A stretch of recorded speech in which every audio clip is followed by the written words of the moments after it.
If I told you that there's an exercise that you can do that won't take much time, but that can be one of the most impactful human resources things that you can do this year, would you do it? And it only involves 3 pads of paper. Don't do this electronically. Actually use 3 pads of paper. So we call this the 3-list exercise. And I think it's very important for you to do. And so what we're going to do here, and you can probably do this with your managers if you have a management team, is that you're going to actually create 3 lists of employees. And every employee that works for you will be on one of these 3 lists.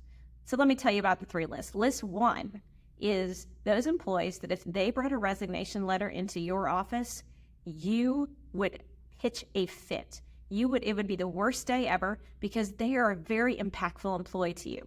Now, they may be the administrative assistant or they may be the COO. It doesn't matter how wealthy or important they are, but what matters is that they embody what you like in an employee, right? They're productive, they have the culture, they get it, right? So if they bring you a resignation letter, you are devastated.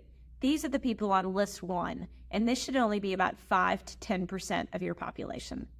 Now, list 3, now these are the other people. If somebody brings you a resignation letter and you politely say, thank you for bringing this to me, you shut your door, and as soon as you shut your door, you jump up, do the happy dance, and you are very excited because they brought you a resignation letter because you've wanted to get rid of them for a while and just didn't.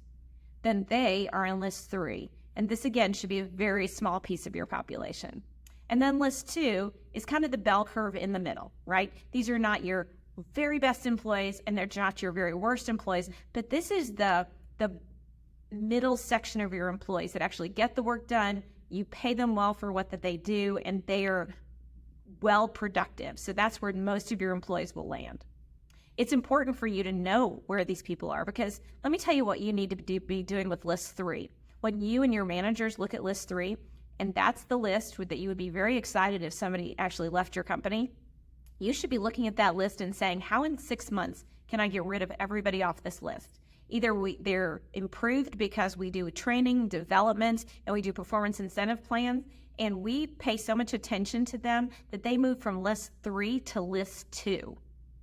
Or if we try that and that still doesn't work, then we exit them from the company. Because the worst thing for company culture is making and keeping employees that really aren't good employees. Everybody from list 1 and 2 sees that you keep list 3 there regardless of how bad they are, and it kills your culture. And then for those employees in list 1, we need to make sure that we are doing plans to make sure we keep those best employees. Are you doing retention strategies on each one of those employees? You know, what is it that makes them stay at your company? Is it they want more time with their family?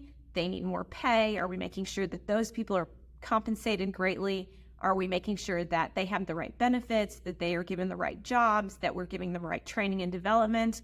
What are we doing individual retention plans on each of those employees? Because if they're so important that you would be devastated to lose them, then shame on us if we don't do something in advance to proactively make that not happen. So again, real good strategy, make those 3 lists. Great opportunity for your management team to know where everybody stands, and then make sure that we're working to get those people on the right lists and make sure that we're doing the things that we need to do from a human resources perspective.